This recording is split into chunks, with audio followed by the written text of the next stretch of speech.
వీళ్ళిద్దరూ క్షమించరాని తప్పులు చేశారు. ఇక వీళ్ళిద్దరూ మన ఇంట్లో ఒక్క క్షణం కూడా ఉండడానికి వీల్లేదు. వెళ్ళిపోమని చెప్పండి అత్తయ్య గారు. పంపించేయండి అమ్మా, పంపించేయండి. ఎదుటి వాళ్ళు చేసింది తప్పో ఒప్పో అని ఎలాంటి విచారణ చేయకుండా, కనీసం ఎదుటి వాళ్ళు చెప్పేది వినకుండా మీకు మీరుగా నిర్ణయాలు తీసుకోవడం మీకు అనాదిగా వస్తున్న ఆచారం కదా. పంపించేయండి. చూడండి, పబ్లిక్ విషయాన్ని పర్సనల్ విషయాలతో ముడిపెట్టి మాట్లాడడం కరెక్ట్ కాదు. ఏది పబ్లిక్ విషయం? ఒక అమ్మాయికి తనకి నచ్చని వ్యక్తినిచ్చి పెళ్లి చేయడం పబ్లిక్ విషయమా? మీకు ఎలాంటి సంబంధం లేని ఒక అమ్మాయి జీవితాన్ని మీరు డిసైడ్ చేయడం పబ్లిక్ విషయమా? ఏం లీలా కృష్ణ, అదే నీ కూతురైతే నువ్వు ఇలాగే చేస్తావా? నా కూతురు నేరుగా ఉంటే అని అడుగుతున్నాను, చెప్పవయ్యా. అది ఒకవేళ ఉన్న అత్తయ్య గురు ఏం చెప్తే అదే. నువ్వు అంతటి సమర్థుడవేలే. అవన్నీ కాదండి. ఇప్పుడు మైథిలిని ఉత్తమ్ని ఎక్కడికి పంపించారో ముందు చెప్పండి. నేనెక్కడికి పంపిస్తాను? నేనెందుకు పంపిస్తాను? మరైతే గదిలో ఉండాల్సిన నా కూతురు ఎక్కడుంది? గదిలోనే ఉంటుంది. అదే ఎక్కడ? ఇంతమందికి కనిపించిన మైథిలి మీ ఒక్కరికే కనిపిస్తుందా? అదా మీ బాధ? అమ్మా మైథిలి, మైథిలి,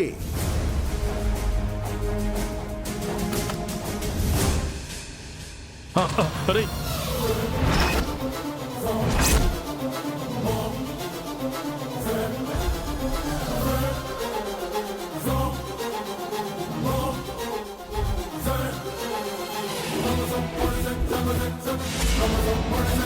కిందకు బయట అబ్బో.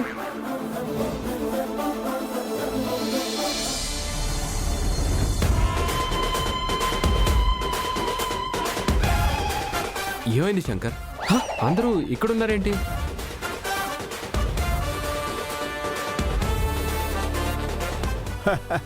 ఏం లేదు మనవడా, మైథిలికి పెళ్లి చేసుకోవడం ఇష్టం లేదని, మైథిలి నీతో పారిపోయిందని వీళ్ళందరూ డిసైడ్ అయ్యారు. ఏంటి డిసైడ్ అయ్యారా? అంటే అల్లుడు అదే. ఏంటి మావయ్య ఇది? మాటిచ్చా కూడా నేను ఇలా చేస్తానని మీరు ఎలా అనుకుంటారు? ఒకవేళ మీరు నిజంగా అలా డిసైడ్ అవుతానని ముందే చెప్పుంటే మీరు అనుకున్నట్టే మైథిలిని తీసుకొని వెళ్ళిపోయి ఉండేవాడిగా. ఉత్తమ్, సారీ నానమ్మా, మీకు నా మీద నమ్మకం ఉంది అనుకున్నాను, కానీ అది అనుమానం అని ఇప్పుడే అర్థమైంది. ఇదంతా ఈ హల్వా గడి వల్లే. అరే మధ్యలో నేనేం చేశాను? నువ్వొచ్చిన దగ్గర నుంచే నన్ను మా వాళ్ళకి దూరం చేస్తున్నావు. పెళ్లి కొడుకు అయిపోయావు. లేదంటేనా? చూడండి, నా విషయంలో ఎవరికీ ఎలాంటి అనుమానాలు అక్కర్లేదు. నేను చెప్తున్నాను వినండి. ఈ హల్వారాజ్ చేసిన మోసానికి వీణ్ణి జైలుకి పంపించేదాకా నేనెక్కడికి వెళ్ళను. వెళ్ళండి, వెళ్ళి పెళ్లి పనులు చూసుకోండి. అమ్మయ్యా. రేయ్, మైథిలి ఎక్కడికి వెళ్ళలేదంట్రా? ఒరే హల్వా, గా పిల్ల ఎక్కడికి వెళ్ళను అంటంతో పాటు నిన్ను జైలుకి పంపిస్తానంటుందిరా. మరి నా పెళ్ళి? చెల్లి అక్కడ అడుగురా, అమ్మాయిని అడుగు. పదండి.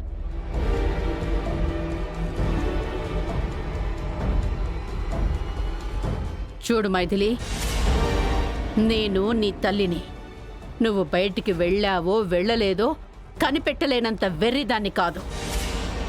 ఒక్కటి గుర్తుపెట్టుకో, ఈ పెళ్లి జరగలేదో ఈ మండపంలోనే నా శవాన్ని చూస్తావు.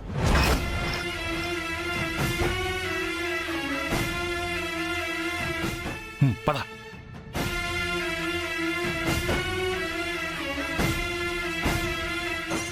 అమ్మా, వెళ్ళిన పని ఏమైంది? మా ప్రయత్నం ఫెయిల్ అయింది తాతయ్య. అలా ఎలా జరిగిందమ్మా? మైథిలి తమ్ముడు నిర్దోషం నిరూపించడానికి 2 సాక్షులు కావాలి తాతయ్య. అందులో ఒక్కడే దొరికాడు. రెండోవాడు ఊరెళ్ళిపోయాడు. దాంతో చేసేదేం లేక వెనక్కి వచ్చేసాం. అయ్యో, మరి ఇప్పుడు ఎలా? ఆ హల్వా మొదటి భార్యను తీసుకొచ్చి పెళ్లి పందిట్లో నిలబెడితే తప్ప ఈ పెళ్ళి ఆగదు తాతయ్య. అర్థమైందమ్మా. అన్ని అస్త్రాలు నశించిపోయినా బ్రహ్మాస్త్రం ఒకటి బతికే ఉందన్నమాట. ఎక్కడుందది? ఎలా పట్టుకుని పెళ్ళి ఆపాలి? చూడు హల్వా, ఇంకా సేపట్లో పెళ్లి తతంగం మొదలవబోతుంది. ఒక్కసారి మైథిలి పెళ్లిపీట లెక్కిందా ఇక తనేం చేయలేదు. నీ పెళ్లి ఆగదు. నువ్వీ కాసేపు జాగ్రత్తగా కనిపెట్టుకునుండాలి. అర్థమైందా? రే మావా, గా ఉత్తమ కడు మైథిలి మన బంగారు రాజుని కలిసిరంట. వాడిని పోలీసులకు పట్టించిపోయారంట. దాని గురించి అర్జెంటుగా నీతో సరే, మాట్లాడాలంటున్నాడు. ఫోన్ ఇవ్వు. ఇదిగో మా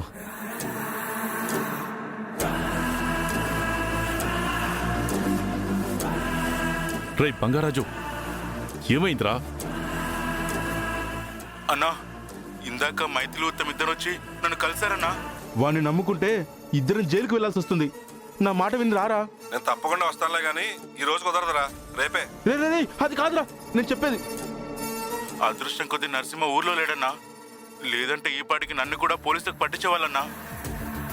అర్థమైందిరా, మ్యాటర్ పూర్తిగా అర్థమైంది. ఆ సంగతి నేను చూసుకుంటాను, నువ్వేం టెన్షన్ పడకు. ఛా, ఏమైంది హల్వా? ఎందుకు అంత టెన్షన్ పడుతున్నావు? ఇంకేం కావాలండి? నా అనుమానమే నిజమైంది. ఇందాక ఉత్తము మైత్రి కనిపించకుండా పోయారని మనం టెన్షన్ పడ్డామా? అవును, వాళ్ళు ఎక్కడికో పోలేదు. నా మనుషుల దగ్గరికి వెళ్ళి నా మీద దొంగతనం కేసు పెట్టి వాళ్ళ తమ్ముడి మీద ఉన్న కేసుని విత్డ్రా చేయించి ఈ పెళ్లి ఆపుదామని ప్రయత్నించారు. వాట్? ఏదో నా అదృష్టం బాగుంది కాబట్టి బతికిపోయాను. అయినా మీ అబ్బాయికి పని పాట ఏం లేదండి? ఆ మైత్రితో కలిసి నా పెళ్లి ఆపాలని చూస్తున్నాడు. మీరందరూ ఏమో దగ్గరుండి నీ పెళ్లి జరిపిస్తాను అంటారు. మీ అబ్బాయి ఏమో దగ్గరుండి మరి ఈ పెళ్లి చెడగొడతాను అంటాడు. మీరు ఎవరిని నమ్మాలండి? అసలు ఇచ్చిన మాట కట్టుబడి ఉండే అలవాటు మీ కుటుంబానికి ఉందా లేదా? ఏయ్, నువ్వేం టెన్షన్ పడకు. మేమిప్పటికీ ఇచ్చిన మాటకి కట్టుబడే ఉన్నాం. నీ పెళ్లి దగ్గరుండి జరిపిస్తామన్నాం. ఆ మాటని ఖచ్చితంగా నిలబెట్టుకుంటాం. ఏం చేస్తారో ఏమో. మీ అబ్బాయి ఇక్కడే ఉంటే నా పెళ్లి ఆగిపోవడం ఖాయం. వాడిక్కడ ఉంటేనే కదా ఈ పెళ్లి నాపడానికి. వండకుండా యాడికి పోతాడండి? గీ పెళ్లి ఎప్పుడు ఆపుదామని బొంగరంలా ఎండే తిరుగుతున్నాడు. డోంట్ వరీ, వాడిని పెళ్లి మండపంలోనే కాదు కదా, ఈ స్టేట్లోనే లేకుండా చేస్తాను. చూస్తూ ఉండు. అన్నయ్య, పద.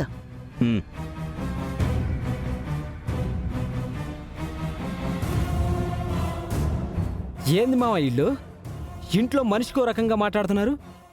చూద్దాం, పొరపాటున పెళ్లి ఆగిందో నా చేతిలో చస్తారు.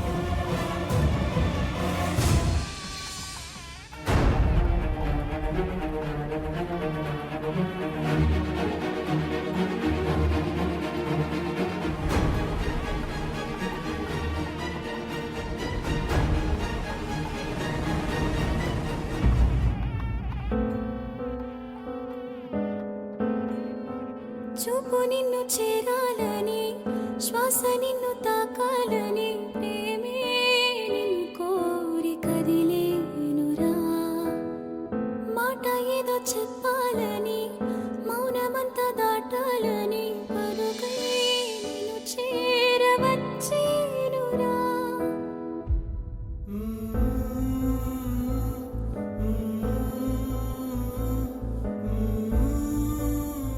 మనవడా,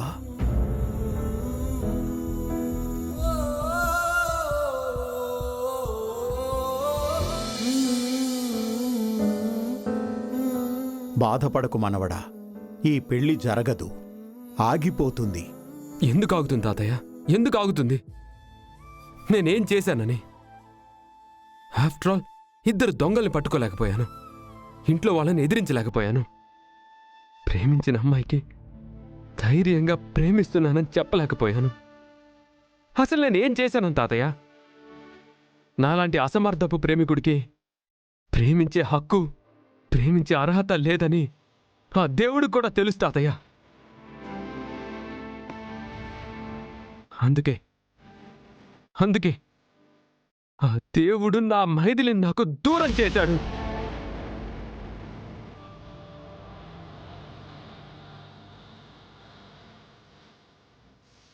అమ్మా, పెళ్లి కూతురు తీసుకురండి.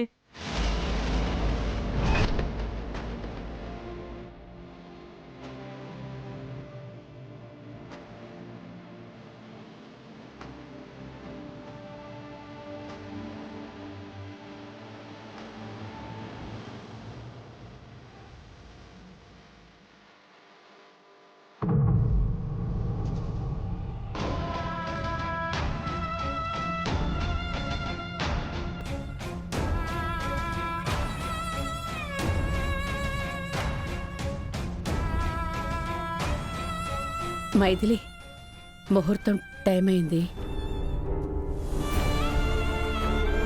అమ్మా, నీ బాధ నాకు అర్థమవుతోందమ్మా. నేనేదో బలవంతంగా నీ పెళ్లి చేస్తున్నాను అనుకోవద్దు.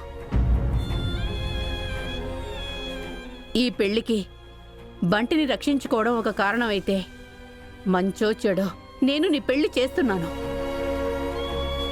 మన స్థితిగతులకి నీకు ఇంతకంటే మంచి సంబంధం వస్తుందో రాదో కూడా నాకు తెలీదే.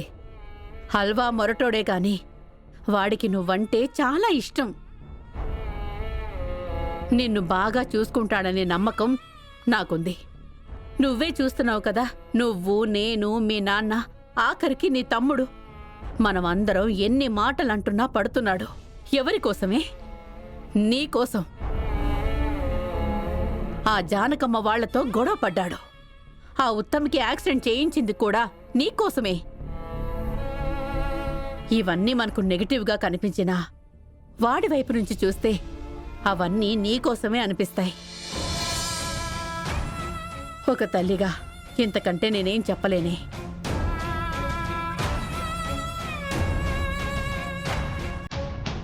ఏది ఏమైనా నేను పెళ్లి చేసుకోవాలి, అంతే కదమ్మా?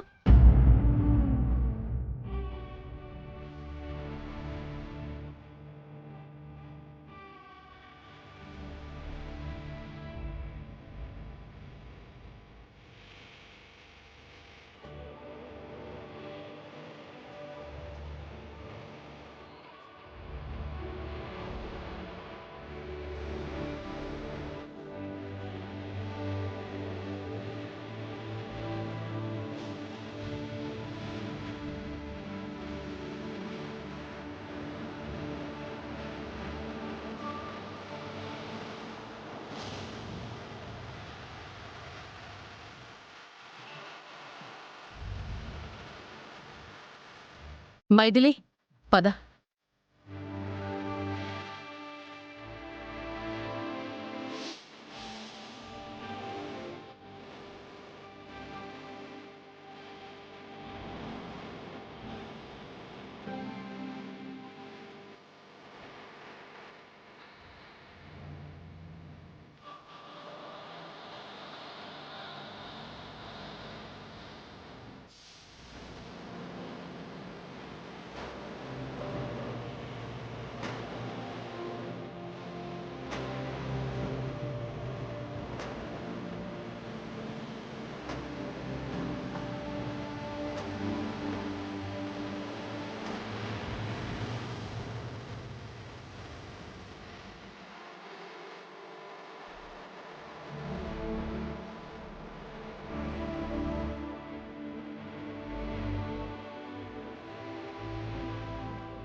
అల్లుడు నువ్వు అర్జెంటుగా ముంబై బయలుదేరాలి.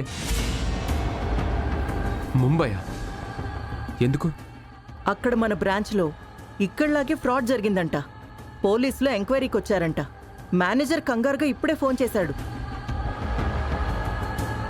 ఇప్పుడున్న పరిస్థితిలో మేమెవరం వెళ్ళడానికి వీలు పడదు. అల్లుడు ఇంకో గంటలో ఫ్లైటు, నువ్వు అర్జెంటుగా బయలుదేరాలా. ఏమ్మా, నన్నొక్కడిని పంపిద్దామని మీకు ఈ కారణం బాగానే దొరికినట్టుంది. మరి నువ్విక్కడ ఉండడానికి బలమైన కారణం చెప్పు. నువ్వు వెళ్లకుండా నేను ఆపుతాను. ఏం చెప్పనమ్మా, మైథిలికి పెళ్లి ఇష్టం లేదని మీకు తెలుసు. మైథిలిని నేను ప్రేమిస్తున్నానని నాకు తెలుసు.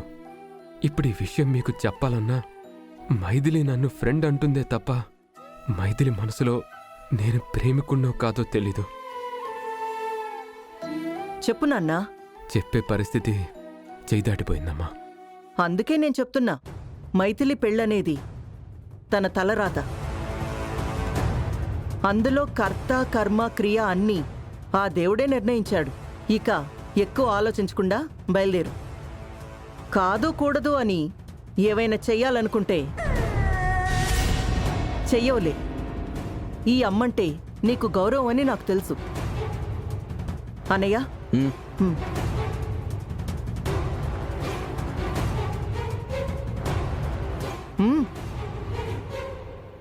తీసుకో నాన్నా. వెంటనే ఈ విషయం మైథిలితో చెప్పాలి.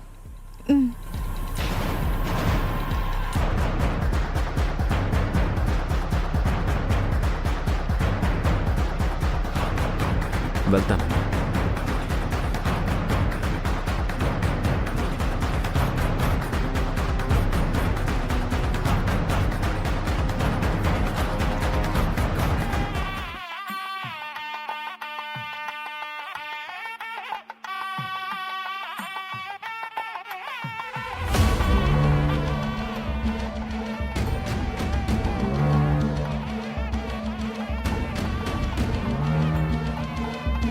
మొత్తంగానే బయటికి పంపించేశాం.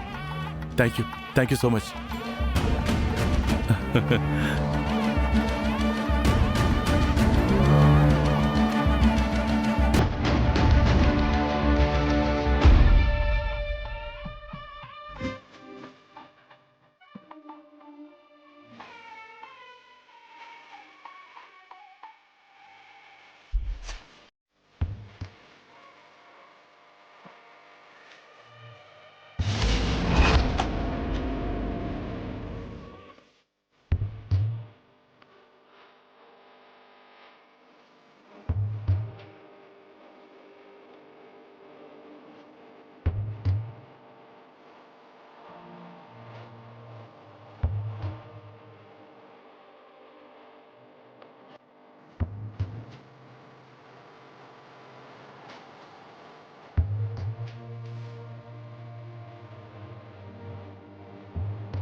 భగవంతుడా, ఎవరికి ఏ చిన్న కేడు చేయలేదు.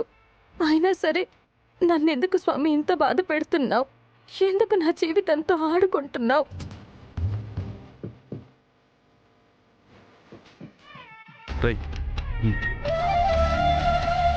మొత్తం ముంబై వెళ్ళిపోతున్నాడు.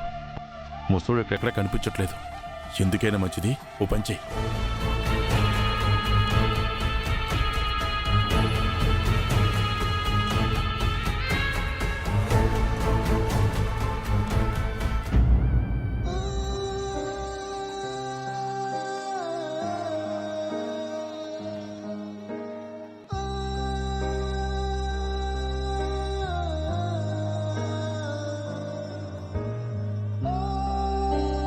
అసలు నేను ఎందుకు ముంబైకి వెళ్ళాలి? నేనిప్పుడు వెళ్తే మైథిలి నాకు శాశ్వతంగా దూరం అయిపోతుంది. తను లేని జీవితాన్ని నేను ఊహించుకోలేను.